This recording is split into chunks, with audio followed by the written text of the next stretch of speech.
Avec M. Baron, on va faire un exercice isométrique pour voir l'influence de cet exercice sur la pression artérielle. Tenez ça contracté pendant 3 minutes. Plus fort, un peu plus fort. OK, arrêtez.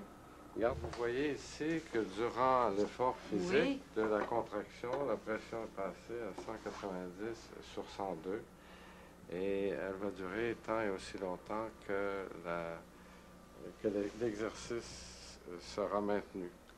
Dans la plupart des cas, l'hypertension n'est pas guérissable, c'est un état soutenu qui peut plus ou moins s'aggraver ou s'améliorer selon la qualité de vie de l'individu.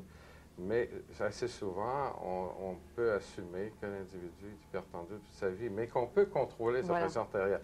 Et c'est ça la beauté avec l'hypertension maintenant, c'est que c'est une condition qui prédispose à des maladies. Si elle n'est pas traitée, elle peut prédisposer à des maladies cardiaques, des accidents cérébrovasculaires, à l'artériosclérose, etc. Mais si on la contrôle avec la médication qui existe aujourd'hui, et si elle est bien contrôlée avec non seulement la médication, mais aussi des mesures non pharmacologiques qu'on peut prendre, l'individu n'a pas plus de chances de développer ces accidents cardiovasculaires. Mais c'est pas un peu sournois, l'hypertension, parce que ça n'a pas vraiment de symptômes, là, à moins de faire prendre sa pression artérielle. Est-ce qu'on le sait? On est toujours étonné en clinique, en fait, de voir des patients qui ont souvent des hypertensions très sévères et qui n'ont aucun symptôme. Et on peut rencontrer des patients qui ont des hypertensions légères et qui, eux, vont se plaindre d'une foule de symptômes. Donc, l'hypertension n'est pas associée nécessairement à un symptôme particulier.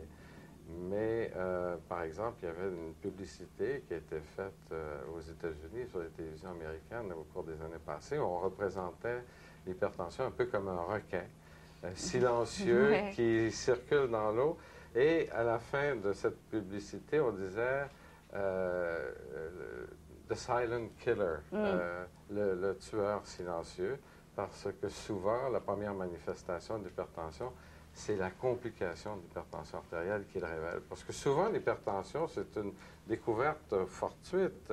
Vous parliez des publicités américaines, moi aussi je les ai vues. Il me semble qu'on donne toujours un visage mâle à l'hypertension. Est-ce qu'ils sont plus susceptibles de faire de l'hypertension que les femmes? Jusqu'à un certain âge, l'hypertension artérielle peut être plus dangereuse pour l'homme. Disons que pour la femme, jusqu'à la ménopause, elle est relativement protégée. Elle peut faire de l'hypertension artérielle, mais elle développe moins de complications jusqu'à la ménopause parce qu'elle est protégée par les hormones sexuelles. Et après la ménopause, elle court les mêmes risques que l'homme. Donc, après la ménopause, chez la femme, c'est le même risque cardiovasculaire que l'on rencontre chez l'homme. Est-ce que vous avez changé votre style de vie? Un peu, mais pas de façon dramatique, disons.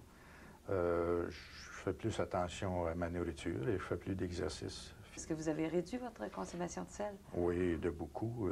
Maintenant, j'en mets de moins en moins. Là, il y avait seulement que mes sandwichs aux tomates dans lesquels j'en mettais.